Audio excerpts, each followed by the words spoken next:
Bon, j'ai dit que Mark se fait défoncer très souvent, mais est-ce que ça veut dire qu'il est nul? Perso, je dirais pas qu'il est faible. Si on regarde ses défaites, on peut voir qu'il a été mis en grande difficulté par le chef des Flaxans, il a galéré contre les Ranimen, il s'est fait exploser par Battle Beast, et je parle même pas de son combat contre son père. Bon, en vrai, les Ranimen sont quand même assez costauds pour ralentir Omniman dans la série. Le chef des Flaxans aurait pu vaincre n'importe quel autre héros terrien, enfin bon, sauf Omniman, et Battle Beast et Omniman ont une trop grosse différence de puissance par rapport à Mark et sont dans le top 5 des personnages les plus puissants d'Invincible. Enfin bref, c'était que des personnages plutôt forts ou des mecs ultra pétés, mais pour le reste, il s'en sort bien. Il a réussi à mettre KO très facilement Monster Girl, aurait pu gagner contre tous les vilains de Machine Head s'il n'y avait pas eu Battle Beast, et a vaincu le monstre marin au début de la saison 2. Si on devait le comparer aux autres héros, je dirais qu'il est au-dessus des nouveaux gardiens du globe, mais il est peut-être en dessous de l'immortel. Oui, je sais que ce dernier a tenu moins longtemps contre Omniman, mais je pense que le père de Mark s'est retenu contre son fils. Pour le reste, Mark a beau le frapper le plus fort possible, ça n'a rien fait à Omniman.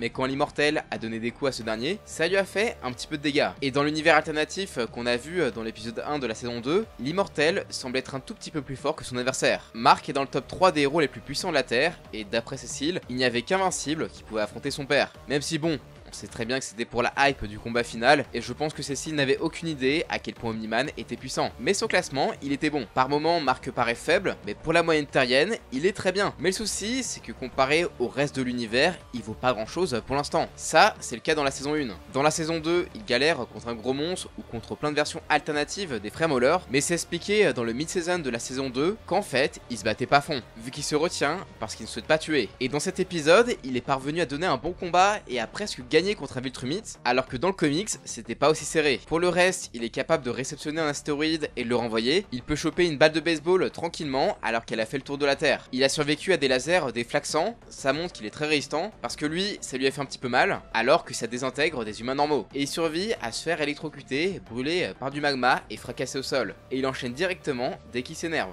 Mark est également très rapide et il peut aller de la Terre à la Lune en une dizaine de secondes. Bon, en vrai, il est plutôt fort, mais pour ceux qui voient pas mal de vidéos sur la vraie force des personnages, il a pas réellement de pouvoirs très originaux en tant que Viltrumite. Ok, il est capable de voler, mais ça lui donne une faiblesse, vu que son oreille interne est sensible à une certaine fréquence, comme on l'a vu contre le gros monstre marin, mais pour le reste, il a 2-3 capacités uniques. Déjà, invincible, il est très compliqué à tuer. Même grièvement blessé, il peut survivre. C'était le cas lorsque Battle Beast lui a laissé un trou dans le bide, et quand son père l'a juste explosé en lui donnant des coups de poing qui fracassent des montagnes. N'importe qui serait mort, mais les Viltrumites sont particulièrement résistants et peuvent survivre à des blessures de ouf. Et ça, on l'a vu avec le combat d'Omniman contre les Viltrumites. Donc bon, je m'inquiète pas trop pour Invincible qui a un trou dans le bide actuellement. Et pour vous montrer à quel point il est résistant, je vais le comparer à d'autres personnages. Au début de la saison 2, il s'est pris une méga explosion qui a tué l'un des jumeaux Mauler et l'autre s'est fait défigurer. Et lui, bah ça lui a rien fait. Ensuite, il a une très longue longévité. D'après son père, il peut vivre pendant des millénaires et en 500 ans, il aura seulement l'air d'avoir 30 ans. Et enfin, il a la capacité d'avoir un boost de puissance quand il s'énerve. On dirait un petit peu l'esprit shonen tout ça, mais c'est en fait son instinct de Viltrumite qui le rend juste beaucoup plus violent. Et s'il y va à fond, il peut même blesser des Viltrumites. Toutefois, ça ne suffira pas contre des personnages comme Omniman et Battle Beast et les autres menaces qui vont arriver, mais vu qu'Invincible est encore jeune, il a le potentiel de devenir de plus en plus puissant, vu que plus un Viltrumite est âgé, plus il est fort. Et là, je préviens, mais ça va spoiler sévère. Donc je te conseille de quitter la vidéo si tu veux pas que je te révèle des éléments de l'intrigue. C'est bon? Pas de regret, hein? Allez, c'est parti!